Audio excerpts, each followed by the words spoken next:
Te damos la bienvenida a un nuevo audio de la hora silenciosa de Palabra de Vida, donde líderes alrededor del mundo compartirán con nosotros. El día de hoy escuchamos a... Hello, how are you?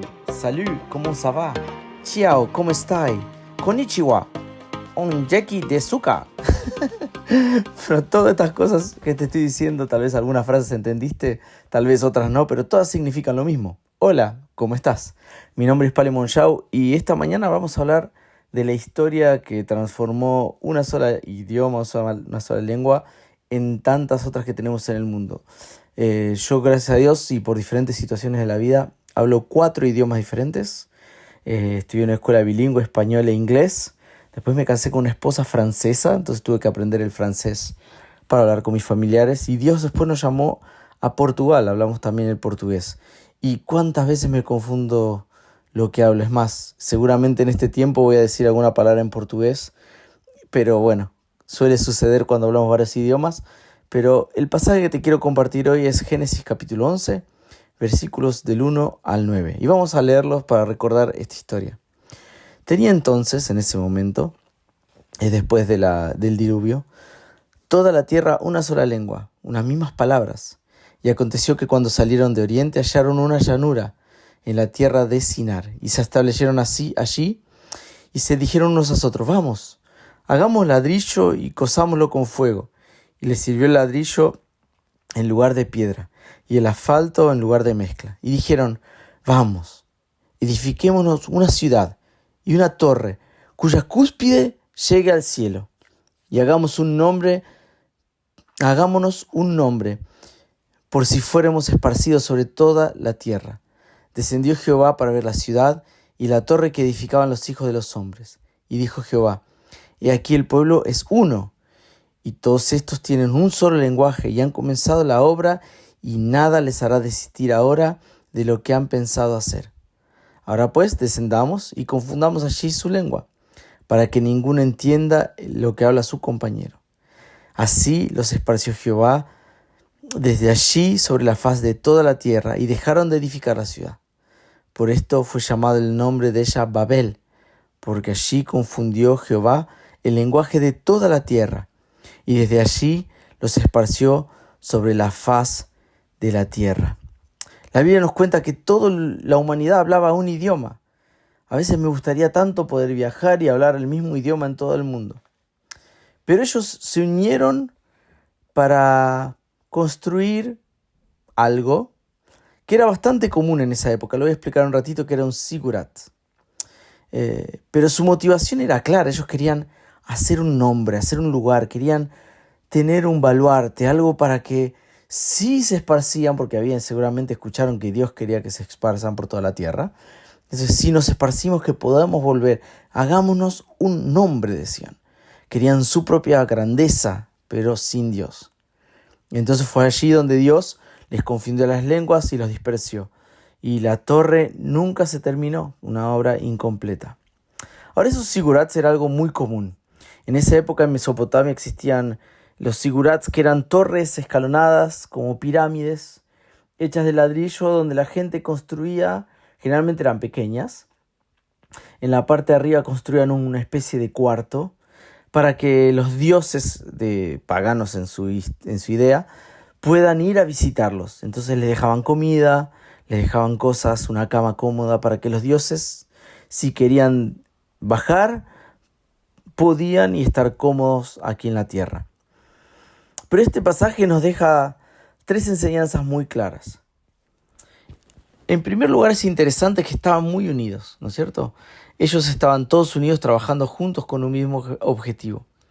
Pero el primer concepto que podemos aprender es que la unidad no es siempre buena si el propósito está mal. La unidad no es siempre buena si el propósito está mal. Estaban unidos, sí, pero en orgullo, buscando su propia fama, buscando ir contra la voluntad de Dios también. Y eso me hace pensar que muchas veces, aún en el mundo cristiano, podemos estar juntos con personas, estar haciendo cosas, pero a veces la motivación o el propósito no está bien. Y la unidad sola no está bien.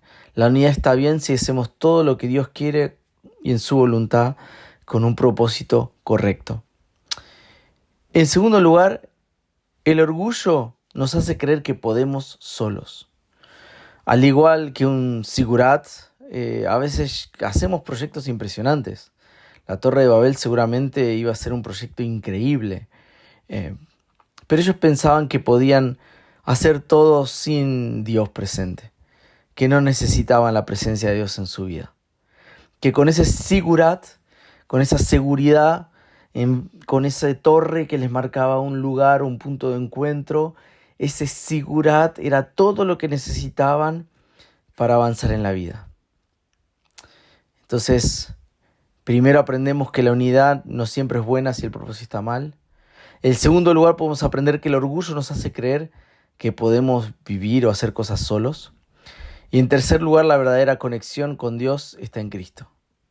A mí me llama mucho la atención esta historia en paralelismo con Cristo porque en Babel, como consecuencia de los hombres, las lenguas dividieron a las personas. Dividieron y hubo una gran división que hasta comenzaron a multiplicarse en toda la tierra. Pero hubo otra situación en la cual las personas estaban hablando diferentes idiomas, diferentes lenguas, todos juntos en un mismo lugar, pero que los unió. Eso fue en Pentecostés, en Hechos capítulo 2. Y Dios usó muchos idiomas, pero para algo bueno, para anunciar un mismo mensaje. Anunciar el mensaje de Jesús. Entonces, simplemente para preguntarte, para terminar, como una aplicación práctica, ¿cuál es tu sigurat? ¿Cuál es tu torre en la cual juntas tu confianza? Tal vez sea tu trabajo o carrera y crees que si logras suficiente éxito estarás completo. Quizás es tu imagen personal, vives pendiente de lo que publicas en las redes o de los likes que recibís o los comentarios o lo que las personas piensen de ti. Quizás es tu dinero o alguna seguridad económica o tu inversión en criptomonedas. Y si piensas que tienes una buena casa, buenos ahorros, buen auto, ya no necesitas más. O tal vez son tus relaciones, tal vez una pareja, un grupo de amigos, familia, que estás tratando que llenen aquello que solamente Dios puede llenar. E incluso el ministerio puede servir como un sigurat, como una torre de refugio. Puede servir para buscar reconocimiento personal y no la gloria de Dios. El problema no son ni los talentos ni los sueños que tengamos. El problema es cuando lo que construimos habla más de nosotros que de Dios. Todo lo que hacemos tiene que llevar gloria a Dios y no nuestra propia gloria. Entonces, la vida sin Dios es un sigurat, es una torre que creamos para crear nuestra propia seguridad. Con Cristo, todo lo que construimos va a tener valor eterno. Así que vamos a orar. Señor, por favor, muéstranos si estamos levantando algún sigurat en nuestra vida. Ayuda a derribar mi orgullo, a vivir para tu gloria. Que mis proyectos y talentos te honren a ti, Señor, en primer lugar. Gracias por el privilegio de compartir la residencia con estos hermanos que van a escuchar y, Señor, que nos ayudes a poner nuestra confianza en ti en primer lugar. En nombre del Señor Jesús. Amén. Gracias por escucharnos. Recuerda que este audio no reemplaza tu tiempo a solas con Dios. Te animamos a que escribas tus aplicaciones personales. Hasta mañana.